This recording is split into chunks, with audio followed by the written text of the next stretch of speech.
hoy en 60 minutos qué es el socialismo. Para empezar, me gustaría saber qué es el socialismo y si socialismo es lo mismo que marxismo. No es lo mismo que marxismo, es decir, hay muchos socialismos, ha habido muchos socialismos.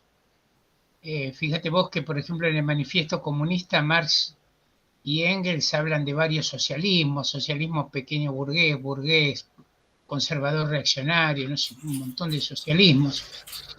Antes de Marx y Engels estuvo el llamado socialismo utópico.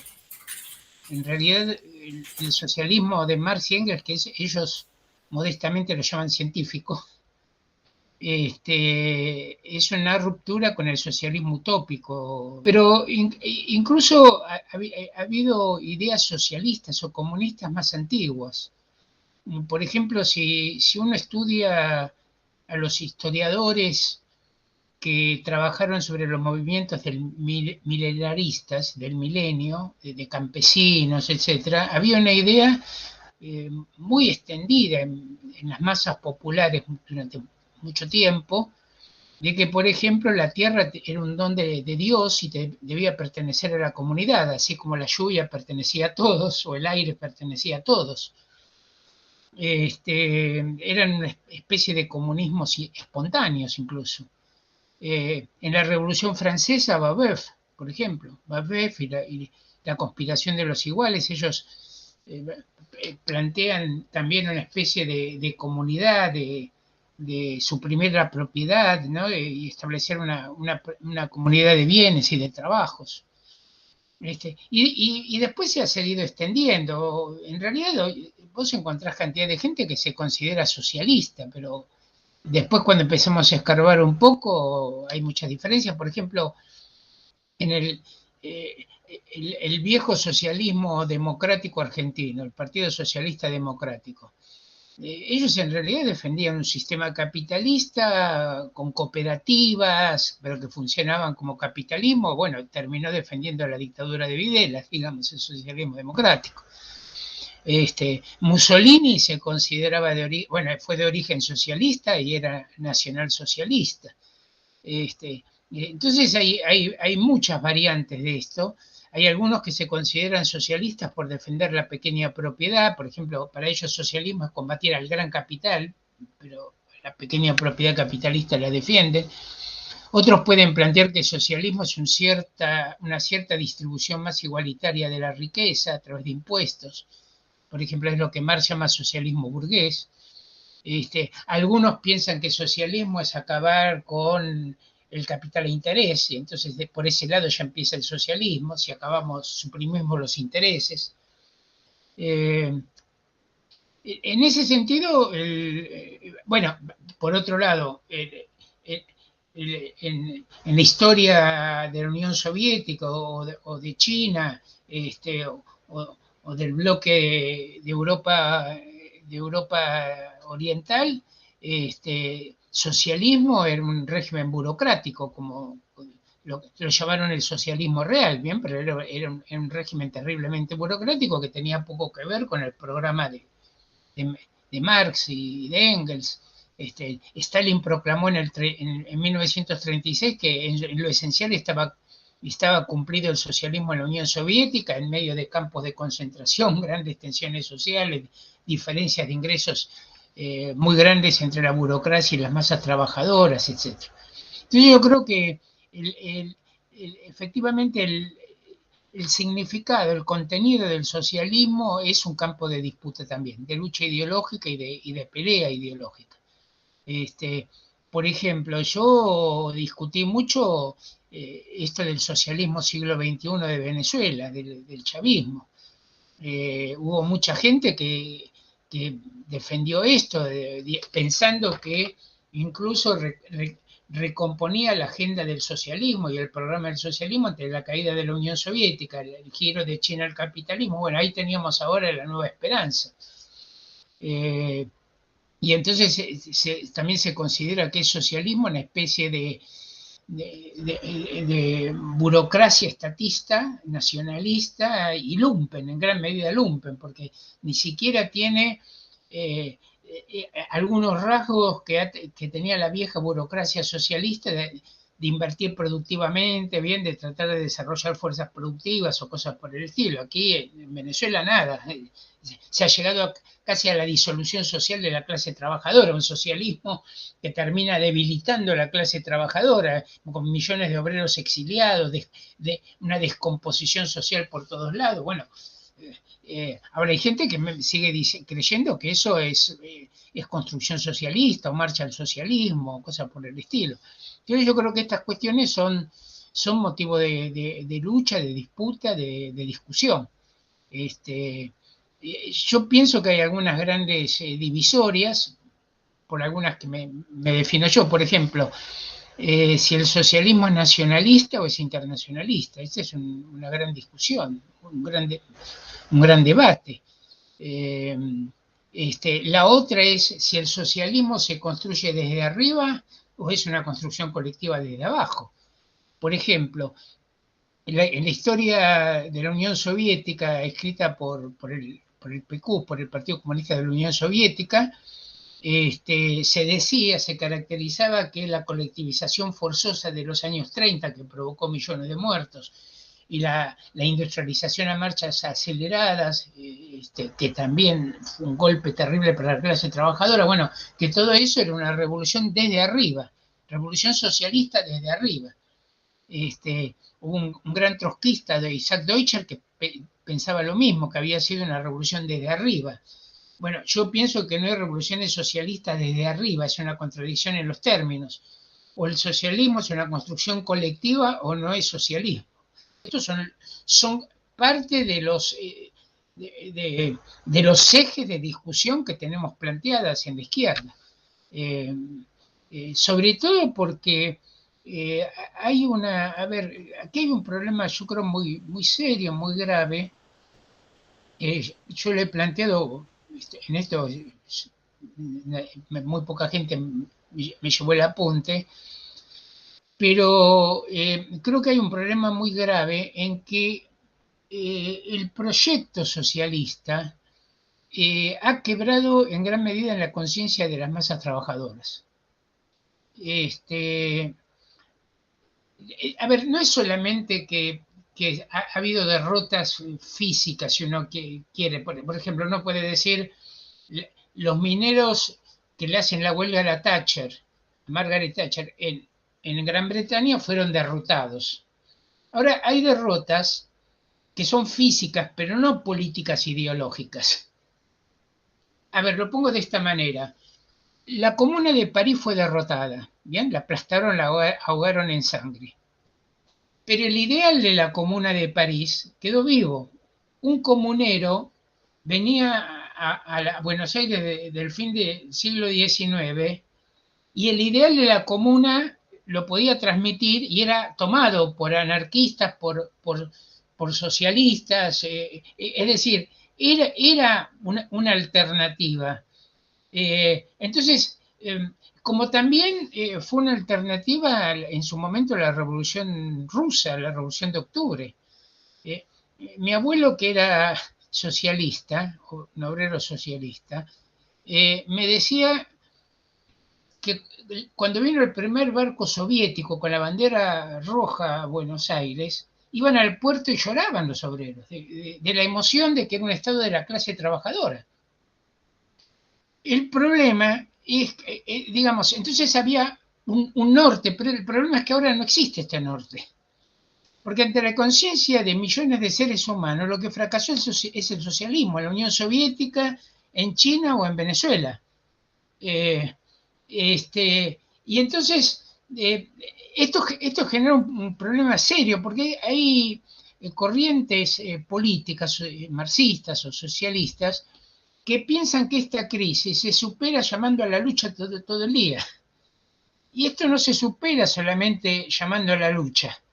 Es necesario, en mi opinión, un debate político, teórico, histórico, etcétera, sobre de nuevo el proyecto socialista y también con un examen a fondo de estas experiencias. Por eso es una visión, un proyecto de socialismo que está en combate o en lucha con muchos otros, digamos, y que generan esta confusión. Y no es un problema, insisto, fácil de resolver. Trotsky, yo no soy trotskista, digamos, pero respeto mucho la figura de Trotsky, creo que ha tenido errores, pero respeto mucho. Bueno, pero Trotsky en 1927, es decir, 10 años solamente después de la Revolución de Octubre, él escribe en un texto que es muy leído, se llama Stalin, el gran organizador de derrotas. Bueno, él ahí escribe que si cayera en ese momento la Unión Soviética iba a producir un retroceso infinito en la conciencia de las masas trabajadoras, un retroceso infinito en la idea del socialismo. Y eso era solamente 10 años después de la Revolución. Hoy es todavía mucho más lejano, mucho más oscuro esa situación. Y entonces esto, insisto, yo creo que está en el tendría que estar por lo menos en el centro de los debates. Si no, aparte no se puede explicar por qué cayó la Unión Soviética o por qué en China gira el capitalismo sin resistencia de las masas trabajadoras. Estos son procesos de millones de seres humanos, no hay que explicar. Esto no se puede explicar, por ejemplo, con la categoría de traición. La categoría de traición en realidad es subjetivista, es psicológica, no explica los problemas. Son todos traidores. Antes era traidor la socialdemocracia cuando vota los créditos de guerra. Bueno, podemos decir, habían traicionado textos muy recientes, etc. Pero después era traidor el Partido Comunista, era traidor de la revolución. Después eran traidores las direcciones de Vietnam o las direcciones maoístas.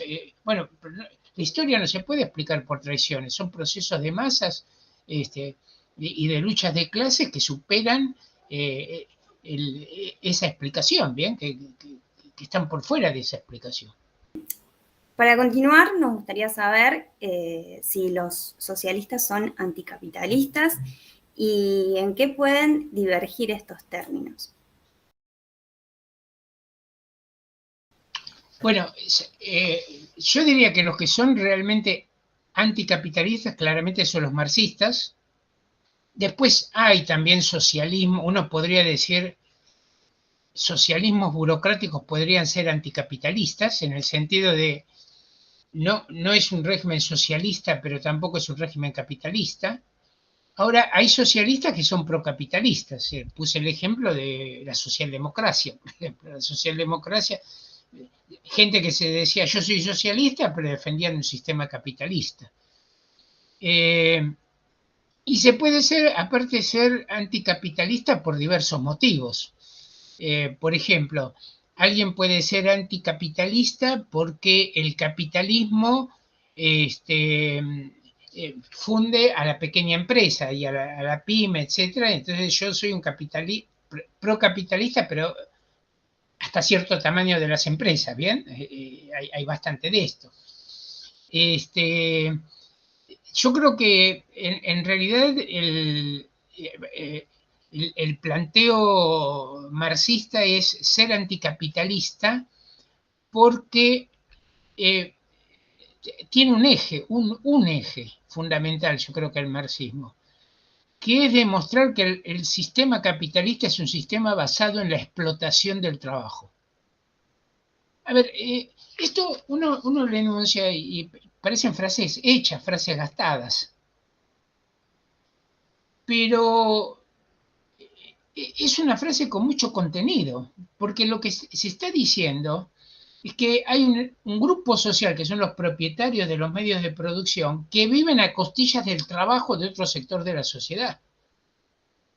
Entonces, lo que plantea el marxismo es que la centralidad de las contradicciones sociales está dada por esa relación de explotación de clase. No es solamente que hay un programa de ajuste del Fondo Monetario que puede mejorar un poquito, empeorar un poquito, cosas por el estilo. La idea aquí del marxismo es que al margen, por ejemplo, digo esto del Fondo Monetario porque está de moda que el problema es el Fondo Monetario, al margen del Fondo Monetario Internacional, al margen de Washington o peleándose con Putin, etcétera, al margen de eso, hay una contradicción más básica, más profunda, más elemental, que es la del capital trabajo, que es la explotación de clase. No es explotación de país por país, no es explotación del sector productivo explotado por el sector financiero del capital, sino aquí es la explotación, insisto, de clases sociales. A ver, yo a esto le doy mucha importancia porque creo que está en la base de la reconstitución de una conciencia socialista. La base de constituir una conciencia socialista es tener conciencia del carácter inevitablemente explotador de la relación capital-trabajo. Es decir, que si hay capital no puede no haber explotación. Y esto es lo que explica problemas que aparecen o cuestiones que aparecen en la superficie. Por ejemplo, el Credit Suisse, digo, es insospechado de ser pro-marxista, la banca Credit Suisse hace un estudio relativamente reciente donde dice, por ejemplo, que el 1% más rico de la población mundial tiene el 43% de la riqueza mundial. El 1%, el 43% de la riqueza. ¿Qué teoría puede explicar esto? ¿Qué teoría puede explicarlo? Milley puede explicarlo esto con la teoría de la productividad marginal y cosas por el estilo. Es imposible. Esto incluso no lo registran, por ejemplo, los manuales de economía burguesa, de macroeconomía, de desarrollo económico, no lo pueden registrar. Pero efectivamente esto se explica por una relación de explotación. ¿Cómo es posible que el 1% de la población haya generado el 43% de la riqueza mundial? Es imposible.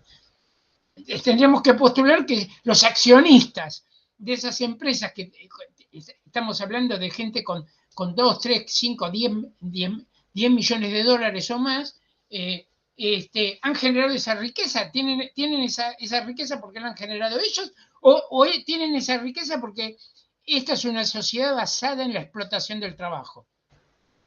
Y esto, a ver, ¿por qué estoy diciendo esto? Porque esto excede un tema de coyuntura, insisto, esto si es el FMI o el Banco Mundial, si es Biden por un lado, que se quiere meter en tal país o en tal otro, cosa por el estilo. Es más profundo, más estructural, porque hace a una contradicción global, mundial, de la clase propietaria del capital por un lado y de los que solamente tienen fuerza de trabajo por el otro. Y esto es la base del internacionalismo también, porque es la idea de que no es el país el explotado. Techín de los Roca no es explotado. El grupo Soldati o el grupo de Macri o el grupo de Lázaro Báez, etc. No son ellos los explotados. Ellos se reparten plusvalía con el capital extranjero según relaciones de propiedad de paquetes accionarios o no, etcétera, etcétera, sino que aquí los que están generando esa riqueza que se apropia el 1% es efectivamente la masa trabajadora. Yo creo que esta es una concepción muy fuerte, muy profunda de Marx, que lamentablemente se menciona muy poco, pero que va, digamos, corta hacia el centro de la estructura social, de la contradicción social. Y es lo que permite a partir de aquí explicar las dinámicas, digamos, ¿no? Las dinámicas de concentración de la riqueza, de las crisis de sobreacumulación y sobreproducción, de la regeneración permanente de una capa de seres humanos que están en el hambre o al borde del hambre. Digo, los últimos datos, 700 millones de personas pasan hambre en el mundo y 2.000 millones están al borde del hambre, digamos. Bueno, esto se puede explicar precisamente porque hay una contradicción de fondo y una dinámica que se está alimentando desde aquí. En ese sentido, aparte, quiero decir que el Capital de Marx tiene más actualidad que en el siglo XIX. ¿Bien? Tiene más actualidad. ¿Por qué? Porque en el siglo XIX, cuando Marx escribe, el capitalismo era embrionario. En Gran Bretaña se estaba extendiendo en Estados Unidos, pero fíjense que no hay trabajo asalariado en Estados Unidos en realidad hasta después de, hasta finalizada la guerra de secesión. Cuando Marx habla en 1848 de la clase obrera francesa de París, en realidad eran medio artesanos y cosas por el estilo. Hoy la relación capitalista se ha globalizado. En realidad, por ejemplo, a partir de los años 1980, las poblaciones urbanas superan a las poblaciones rurales. Las poblaciones rurales en realidad en su vieja fisonomía tienden a irse transformando en relaciones también de polarización de clases, ¿bien? Aparición de proletariado rural o de proletariado que va a las ciudades, etcétera, etcétera, ¿bien? Integra las filas de la clase obrera, como pasa en China, por ejemplo, que hay un proceso de proletarización muy fuerte, ¿bien? Piensen ustedes que, por ejemplo, todavía en la crisis del 30, el 40-50% de la población en los países capitalistas desarrollados, por lo menos era población de pequeños agricultores campesinos. Bueno, esa situación hoy ha cambiado. Entonces, la globalización de la relación capital-trabajo es lo que sustenta la actualidad de un análisis como el Capital de Marx. Entonces, ¿usted cree que las tareas de los socialistas es explicar las contradicciones de capital-trabajo? A ver, la crítica central del marxismo es a la relación de propiedad del capital. ¿Bien? Si yo soy dueño de los medios de producción y el otro no tiene nada, yo lo contrato obligándole a que me entregue plus trabajo gratis. Esa es la mecánica de la explotación. El problema que es esto en general se explica poco, se trabaja poco en esta perspectiva, en gran medida porque en muchos hay un enfoque nacionalista del problema. A ver, ¿qué es lo que se plantea en muchos casos? La explotación es de la patria. Entonces, aquí tenemos que levantarnos para defender nuestro petróleo, como si fuera nuestro y no de la burguesía, nuestros recursos naturales. Entonces, insensible, no, por ejemplo, la deuda es un mecanismo colonial. Si es colonial, estamos como en 1810, tenemos que luchar por la liberación nacional. Entonces, la centralidad de la explotación de clase se difumina en un enfoque de tipo nacionalista, ¿bien? Por eso, claro, aquí hay que decir socialismo nacional, más o menos, porque si invierto los términos ya digo nacionalsocialismo y se enojan. Pero, digamos, socialismo nacional o nacionalista, donde incluso desde esta perspectiva se plantea permanentemente una especie de denuncia, exigencia a una supuesta burguesía nacional o pequeña burguesía nacional o movimiento nacional que se alinee en la defensa de los intereses de la patria. Aquí después aparece todo, cantamos el himno, bien, agitamos las banderas azul y blanca y cosas por el estilo. Y entonces, desde ese punto de vista, insisto, la centralidad de la contradicción capital-trabajo se difumina. Eso por un lado. Y por el otro lado también se difumina con el estatismo, con la idea de que si el Estado estatiza empresas, por ejemplo, o mantiene empresas estatales, eso de alguna manera también nos acerca al socialismo. Sería la idea de que casi las empresas, bueno, son medio de todos o en gran medida del pueblo, porque son estatales, ¿bien?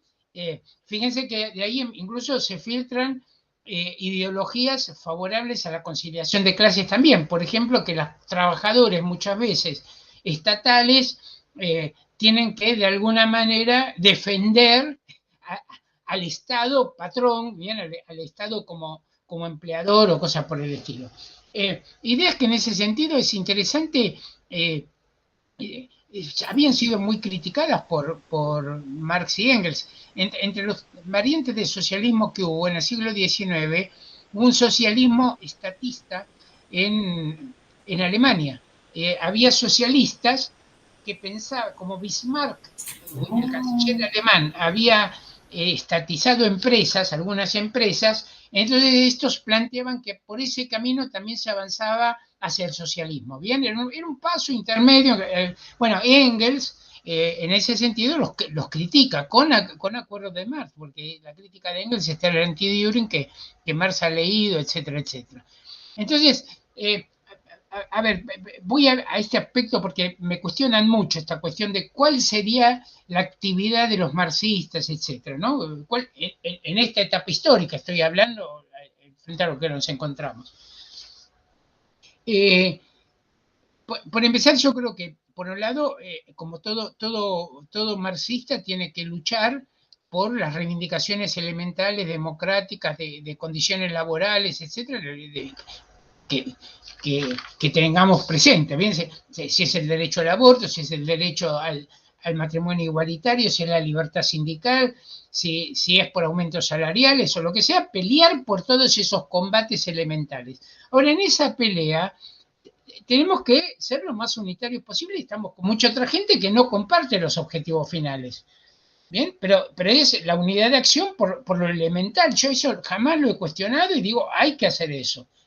Pero aquí viene una cuestión que estaba en la tradición del socialismo y que fue con lo que el socialismo se hizo grande en realidad en un momento y se hizo fuerte, que era, esa actividad se acompaña de la explicación, de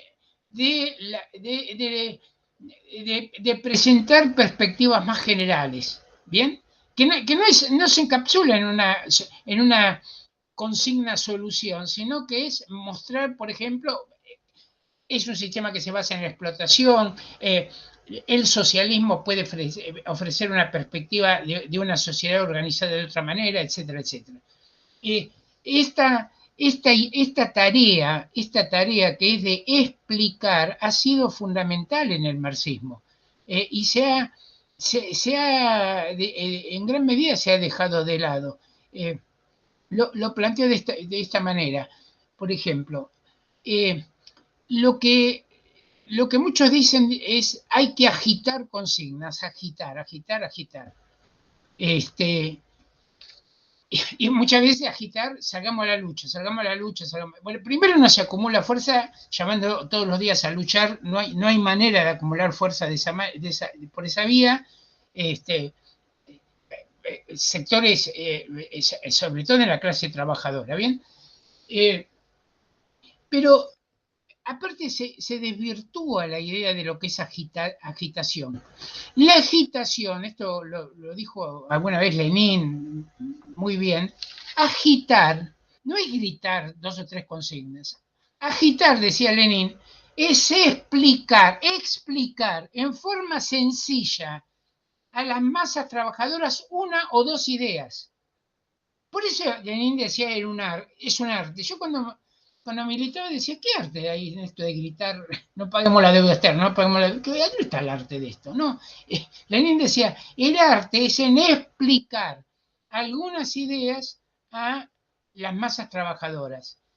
Y incluso previo a esto, o paralelo a esto, hay otra tarea que también se ha planteado históricamente en el marxismo, que es lo que se llamó propaganda que era la crítica teórica, política, etcétera, para ganar a la vanguardia, que son los activistas, la gente que más se mueve, etcétera, a las ideas del socialismo.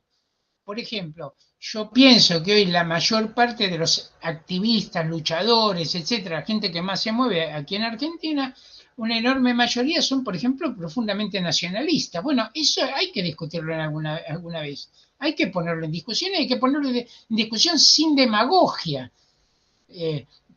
Aclaro, no se puede ganar a un nacionalista para las ideas del internacionalismo siendo más nacionalista que el nacionalista. Eso no anda, no anda. Digo esto porque incluso hubo fracciones del Partido Comunista Alemán que le querían ganar a Hitler siendo más nacionalistas que Hitler. Bueno, eso no funciona.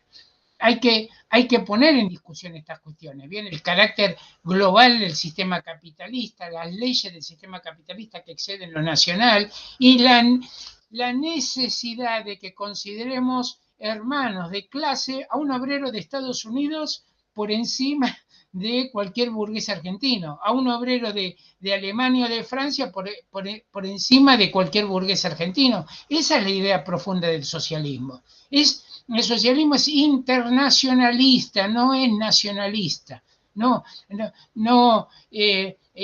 Esto nos divide, esto efectivamente nos divide. Fíjense que en el manifiesto comunista Marx y Engels dice, ¿en qué nos distinguimos los comunistas del resto de los partidos obreros? No en las luchas elementales, en eso coincidimos, vamos a ser unitarios, etc. Es en que presentamos las perspectivas más generales y que somos internacionalistas. Esa yo creo que es el enfoque en que tenemos que dar o que tenemos que brindar. Un burgués que tiene fondos metidos en un banco en Suiza o en un fondo de inversión en Estados Unidos, etcétera, para él el Fondo Monetario Internacional defiende sus intereses, porque defiende los intereses del capital en general, entonces está defendiendo sus intereses.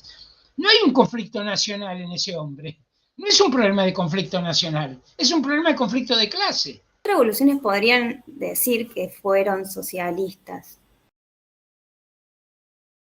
La Revolución Rusa yo creo que es la única que tiene un programa desde el inicio abiertamente socialista, con sus problemas y defectos, porque creo que en cierto momento, cuando al terminar la guerra civil, ustedes saben, Rusia soviética es invadida bien por potencias extranjeras, se produce la guerra civil, bueno, recién en el 20 termina la guerra civil, hacia comienzos del 21 hay mucho descontento, en muchos lados la clase obrera está pidiendo elecciones libres en los soviets y ocurre la sublevación del Kronstadt, que es aplastada por los bolcheviques. Yo creo que eso fue un enorme error, terrible error, y ahí ya se da el primer embrión, no sé si es el primero, pero es el más manifiesto,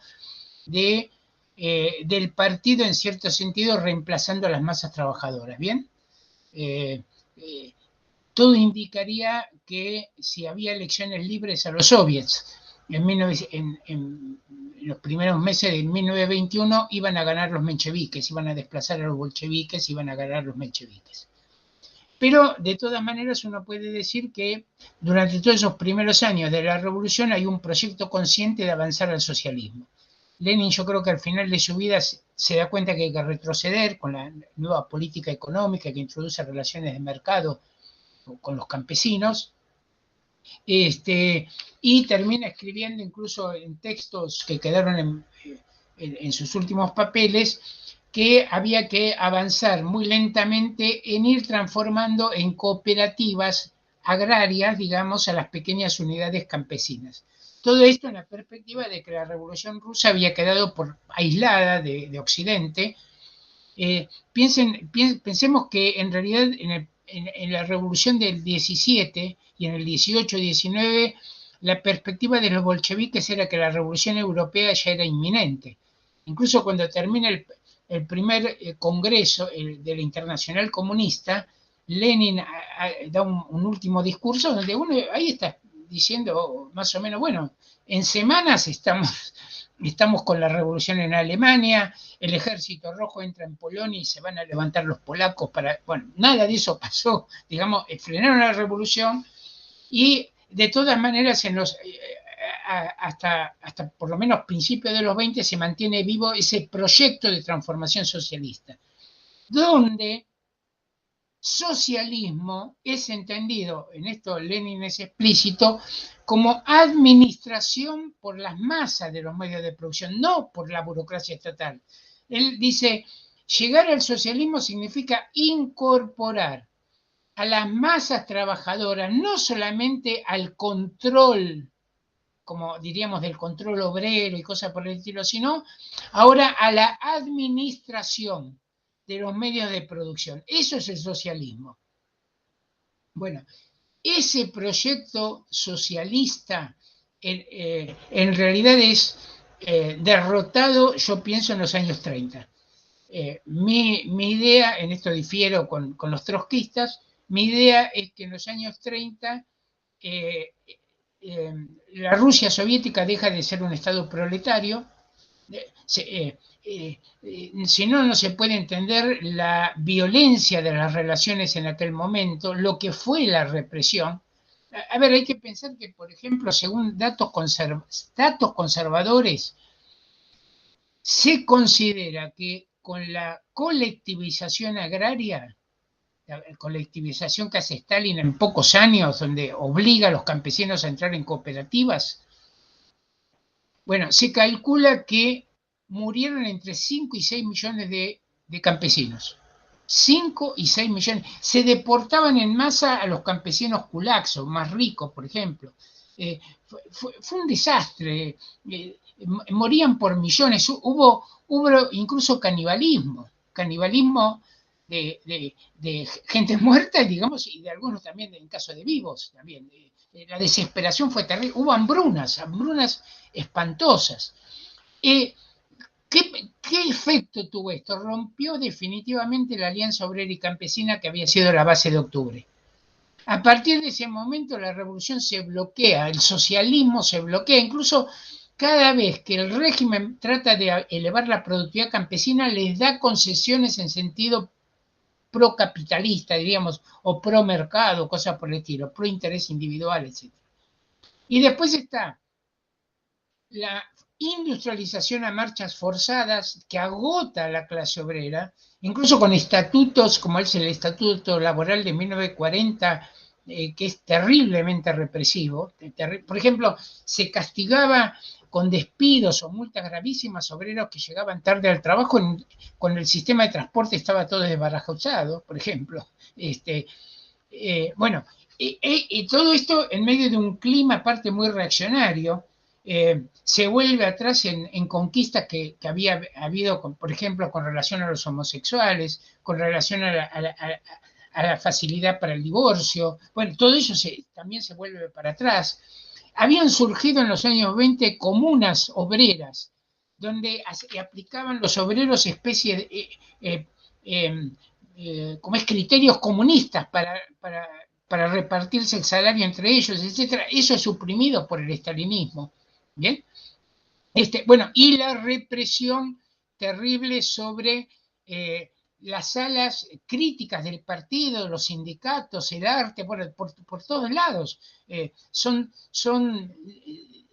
No se sabe bien, pero muchos calculan cientos de miles que van o a las deportaciones, que es decir, a una ciudad aislada, etcétera, o a los campos de concentración o a los fusilamientos, etcétera.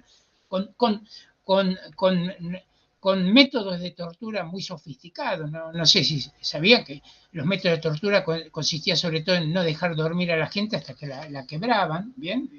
Era una tortura terrible, lo despertaban cada hora, 2 horas, etc. Koestler en El Cero y el Infinito se cuenta bien cómo cobran los regímenes eso, etc. Bueno, esto quiebra en última instancia al Estado proletario, el Estado socialista, el proyecto socialista. Fíjense que esta política interna en la Unión Soviética tiene su correspondencia con la política en Europa. Se ahoga la revolución en España, se la quiebra directamente la revolución en España, se asesina a los dirigentes del partido del POUM, Andrés Nin y otros, se asesina a cantidad de anarquistas, se los reprime abiertamente, las comunas anarquistas y todo esto. Bueno, se frena la revolución en Francia, después del 36, en el 36, cuando gana el Frente Popular en Francia, hay un gran levantamiento de huelga general obrera para pedir que se cumplan las promesas, y hay famoso consigna del Partido Comunista Francés, que era: hay que saber levantar una huelga, ¿bien? Que entre paréntesis se consigue la jornada de 40 horas, pero se levantan las huelgas. Y la jornada de 40 horas fue tranquilamente asimilada por la burguesía y después se volvió para atrás. Bueno, entonces yo creo que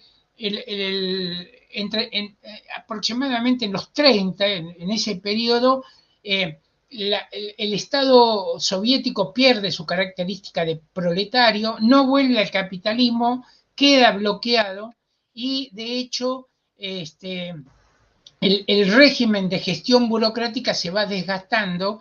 Cuando el crecimiento es extensivo, puede funcionar más o menos la gestión burocrática. Después hace falta tecnología, hace falta avanzar en calidad, en investigación, en desarrollo, en innovación tecnológica. Todo esto la burocracia lo ahoga por todos lados. Y bueno, yo hace poco publiqué en mi blog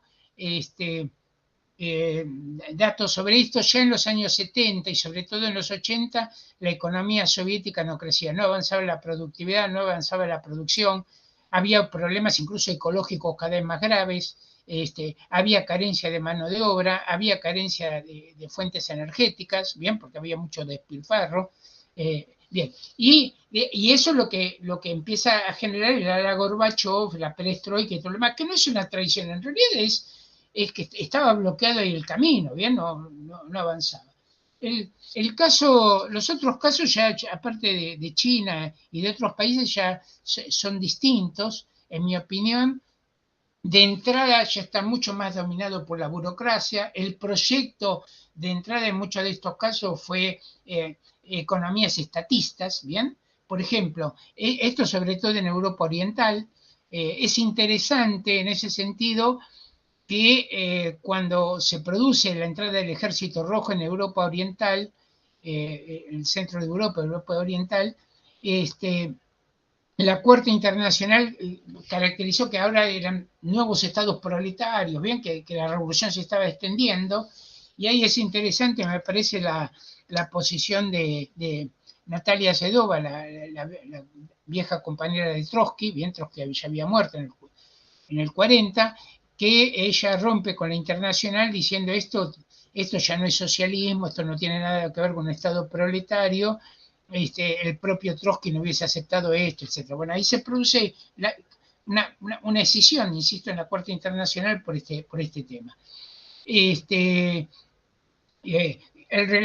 relación a China, el problema fue más complejo porque estuvo en el medio el gran salto adelante que intentó el maoísmo para tomar independencia de los soviéticos. El gran salto adelante es fines de los 50, principios de los 60, que lleva un desbarajuste de la economía también en China. Se calcula, tampoco se sabe esto, pero se calcula que hubo más de 10 millones de muertos por hambre en el gran salto adelante. Sí, se querían hacer, por ejemplo, se hicieron experimentos rarísimos, como hacer altos hornos para generar acero en las comunas campesinas. Entonces, altos hornos de bolsillo, esto generó un desbarajuste en la economía, bien. Se hicieron incluso campañas para tratar de torcer cursos naturales, por ejemplo, cursos de la naturaleza. Aquí hay una cuestión que yo creo que es importante tener en cuenta. En muchos proyectos de construcción socialista, como fue la colectivización forzosa en Rusia, como fue China en gran salto adelante, en cierto sentido como es Cuba con la campaña de 1970 de la zafra, hubo en muchos casos mucho voluntarismo. Bien, se buscó, apelando a la idea de que con la lucha y la movilización de las masas se superan todas las dificultades. Fíjense que esta era una idea que iba en contra de Trotsky en cierto sentido, porque Trotsky había dicho muy bien, hay limitaciones tecnológicas que son imposibles de superar. Y hubo muchas veces una visión idealista, no materialista, sino idealista, voluntarista, de decir, con la movilización y la lucha lo podemos todo. Que algo de esto muchas veces se le carga también a la militancia, ¿no? Es como si fuera un problema moral de si vos militás mucho, militás bien, vas a hacer la revolución y cosas por el estilo. Cargando en las espaldas de los militantes un peso descomunal y cosas por el estilo, ¿no? Que en realidad no se puede. Pasando por encima incluso de leyes científicas. Por ejemplo, hoy se sabe que cuando Fidel Castro proclama los 10 millones de toneladas de azúcar para lograr en el 70, hubo especialistas técnicos que le dijeron esto es imposible, no se puede porque no hay mano de obra capacitada, porque no hay ingenios capaces de hacer esto. Bueno, metió toda la economía en eso, movilizó, paraban incluso fábricas, etcétera, para llevar a la gente ahí que no sabían ni cortar la caña, o estudiantes y cosas por el estilo. Fue un despilfarro terrible y generó incluso problemas graves ecológicos, pero es que esto no se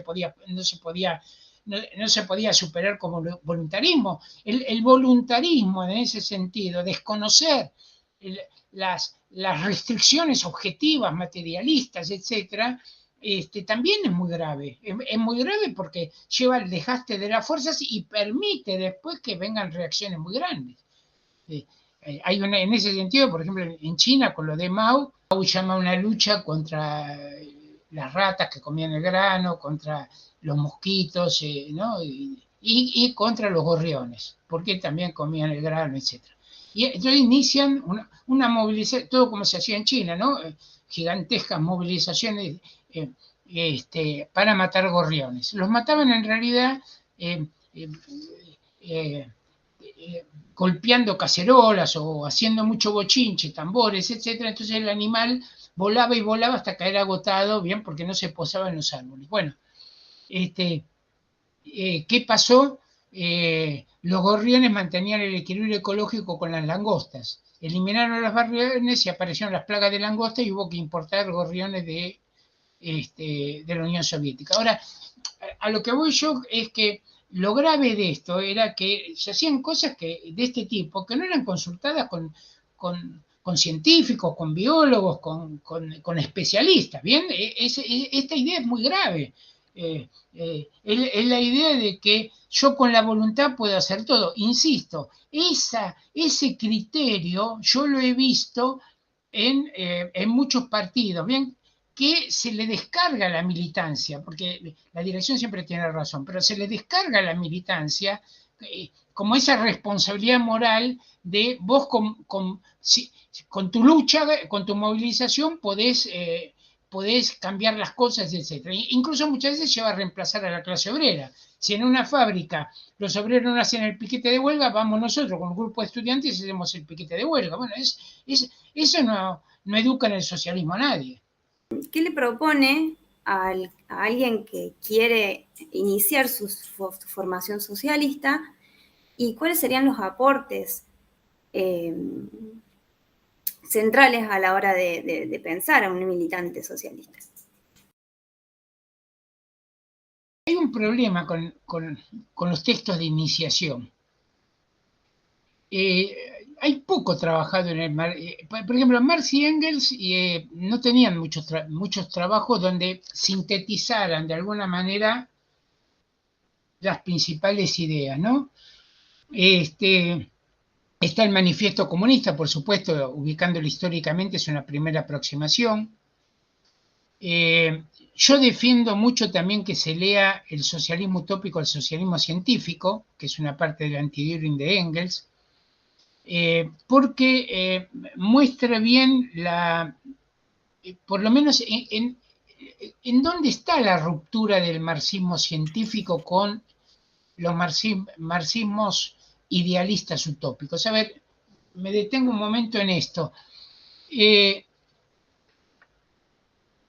Hace años yo conocí a un dirigente, lo conocía de antes, pero estaba con un dirigente trotskista, todavía sigue siendo dirigente, y él decía, él lo tenía como como un hallazgo terrible, ¿no? Una cosa que se había ocurrido, una genialidad. Él decía, sintetizaba su fórmula del mundo, decía, el mundo es inmundo. El mundo es inmundo. Que rimaba, bueno, perfecto parecía, el mundo es inmundo. Él no se daba cuenta que en realidad con esto estaba repitiendo la vieja idea de los socialistas utópicos. ¿Por qué? Porque los socialistas utópicos tenían la misma idea. Todo el mundo es una porquería terrible, no sirve nada. Entonces, si nada sirve, si es toda una porquería, yo tengo que generar en algún lado un plan del mundo perfecto. El socialismo de Marx y Engels no hace eso, sino que plantea, este no es un mundo inmundo, sino contradictorio, que es otra cosa. Hay desarrollo de las fuerzas productivas por un lado y por el otro lado se desarrolla la desigualdad. Hay desarrollo de maravillas de la tecnología y hay hambre. Entonces, no es que hay que rechazar todo, sino que hay que partir de los avances para cambiar desde adentro. Por eso ellos alguna vez dicen, en realidad el socialismo, como lo entendemos, es el movimiento real de las masas trabajadoras que van aprendiendo en base a su experiencia, pero que no dicen hay que tirar todo. Bien, es más, bueno, esta es una idea muy interesante que está en el socialismo utópico del científico. En realidad, de todas maneras, después en el marxismo, el texto que se tomó como dando una visión general de las ideas del marxismo, de Marx y Engels, fue el anti-Düring de Engels. El anti-Düring era un socialista de esa época, y Engels lo critica y trata varios problemas, concepciones filosóficas, de historia, de economía. Es un poco un libro síntesis, bien que nos ubica en algunas de las principales ideas, etcétera, etcétera. Y yo pienso que, por lo menos, bueno, por supuesto a la gente que estudia economía o sociología, que el texto base que hay que trabajar es el capital.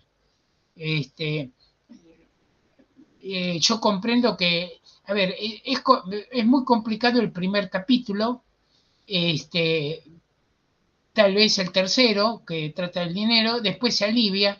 Un problema que hay a veces es que no se, digamos, a mucha gente le cuesta ver bien hacia dónde va el libro, pero yo creo que para la gente que estudia sociología y economía es un texto base, ¿no? Un texto fundamental. Y creo que hay que volver, por lo que dije al principio de la charla, yo pienso que tiene más actualidad el Capital que la que tenía en el siglo XIX cuando lo escribió Marx, ¿no? Algo que más que le parezca importante agregar sobre qué es el socialismo. Insisto en esto, el socialismo tiene que ser una construcción de los trabajadores. No se puede hacer el socialismo reemplazando a las masas trabajadoras. Esa sentencia de la internacional, la liberación de los trabajadores será obra de los trabajadores mismos, es fundamental. A ver, yo traté de explicarle esto a gente que apoyaba el chavismo y que sigue apoyando el chavismo. Yo le decía, la liberación de los trabajadores no puede depender del ejército, y menos del ejército burgués, pero esto es imposible. De burócratas que se enriquecían en manos llenas, de oportunistas por todos lados, y de un régimen que incluso reprimía a la clase obrera, porque cuando aparecían manifestaciones independientes de los trabajadores o con sentido de organización, los reprimían y los echaban. Entonces, no puede haber socialismo si no es construcción consciente y colectiva de las masas trabajadoras. Esta es una idea también de Rosa Luxemburgo muy importante. Rosa Luxemburgo insiste en esta cuestión. Y yo, a ver, tenemos que construir la construcción del socialismo tiene que ser con los seres humanos comunes y corrientes. A ver, aquí agrego una cosa que en algún texto lo cité, etcétera, pero siempre tengo la intención de algún día escribirlo. Ha habido una idea que yo creo que es mala, abiertamente mala, que es la idea del hombre nuevo. Del Che, ¿bien? El revolucionario que se aguanta todo, el exilio, separarse de la familia, la tortura, la clandestinidad absoluta, el hombre nuevo, ¿bien? Un ser imbuido de ideología que aguanta todas. Bueno, muchos hemos tenido ese ideal. A ver, y yo rescato, caemos presos y nos cantamos a los compañeros y nos aguantamos, etcétera, etcétera. Pero el socialismo no se construye con el hombre nuevo. El socialismo se construye con los hombres viejos de toda la vida que somos todos. Hay que partir de ahí, porque si no se ponen tareas que son infernales y en última instancia es la idea de que hay una cúpula que son los iluminados que dirigen a millones y les indican qué hay que hacer. Lo único que podemos hacer es proponer y discutir y ver qué hacemos entre todos y quién tiene razón y cómo vamos avanzando. Por ejemplo, yo soy antinacionalista. No imponer mi antinacionalismo. O convenzo o no, pero lo tengo que convencer con argumentación, experiencia y argumentación, pero no se puede imponer, no hay manera de imponer. Por ejemplo, la idea muchas veces de la infalibilidad de los dirigentes. Yo hace poco tuve una discusión con Altamira sobre un documento, etcétera, si había equivocado o no, sobre Alemania, qué sé yo, pero yo le decía, no es el problema de equivocar, todos nos equivocamos. ¿Cuál es el problema de equivocarse? Cagadas hemos hecho muchas, si no, estaríamos mucho mejor si no hubiésemos hecho tantas macanas. Pero el problema es que cuando hay gente que se pone por encima de las masas, del partido, en una situación de infalibilidad, etcétera, que nunca se equivocó, etcétera, anuló la democracia, la construcción colectiva del socialismo. No hay construcción colectiva ahí. Yo creo que esto yo lo veo como central, como fundamental. ¿Bien? Bueno, desde la caja esperamos haya sido de su agrado la entrevista. Si les gustó, denle like al video, compartan y comenten cualquier duda que les surja. Hasta la próxima y que tengan una muy buena semana.